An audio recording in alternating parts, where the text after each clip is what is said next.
People in moments of vulnerability and suffering and difficulty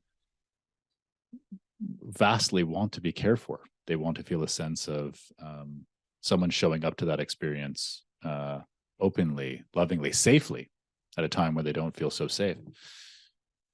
The conventional response would to be, well, we don't have time or money for that, David. That hand-holding stuff that you're talking about, there's no time for that. There's 50 other people waiting in the waiting room, and there's a long line of people waiting for procedures, and we're just got to fix you up. That's the modus operandi right now, which is just cited. It's almost like the perennial footnote in any conversation you have about healthcare.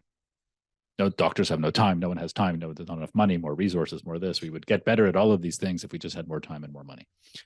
Yeah. What's your reaction to that? How do you process that? Well, I started wearing my watch again, and but the time's wrong because I don't set it to the proper time. So every time I look at it, it's wrong. So I realized that, in one sense, this is sort of a foundational piece, I think, for PvP is we need to get away from this sort of paradigm of using those excuses. And I think, incubating a new future requires us to sort of ask if money and time weren't the problem, then what would the problem be?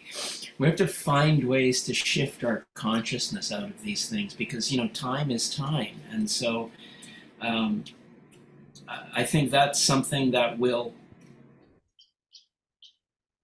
move back into that direction when we stop using those excuses. Because in one sense, I don't really feel like the moments I experienced where I truly felt cared for did not require any extra money or time. Right? What was just a moment of human kindness in a difficult situation. Right. Right. So I know there's a technological aspect to the creation of new drugs, and I'm not really talking about that because I think we can't tackle the titanic nature of healthcare. We can't fix everything. So, but I think human care is interesting because we're going back, to basics.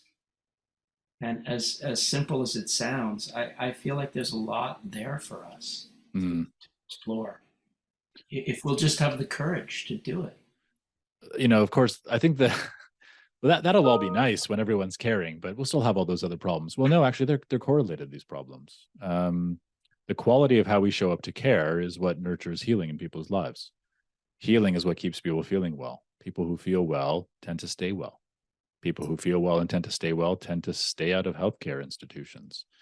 It's not to say that there will not always be vulnerable people who get cancer and people who get, life-changing health problems. But we know that the data is clear that a lot of what's occupying the healthcare space is filled with unavoidable and preventable health issues that grow out of people who have these very fractured ecosystems in their lives, who don't feel this need to care. It grows out of whatever it's growing from, whether it's trauma or distress or suffering, or sometimes it's a lack of knowing. But so care is not just a thing we do. It's not a virtue. Actually, it's very tactical care. It's a very intelligent system. I think that's kind of what you're suggesting. I don't want to undermine how powerful care would be and the cascading effect it would have on the entire ecosystem of healthcare.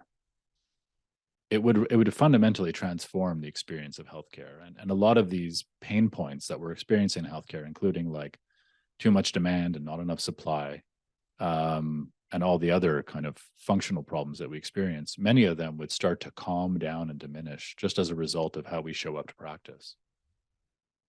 Is that your sense? You get the sense that like care would just have this very rich, resonating effect, that it would just cascade through how we experience healthcare?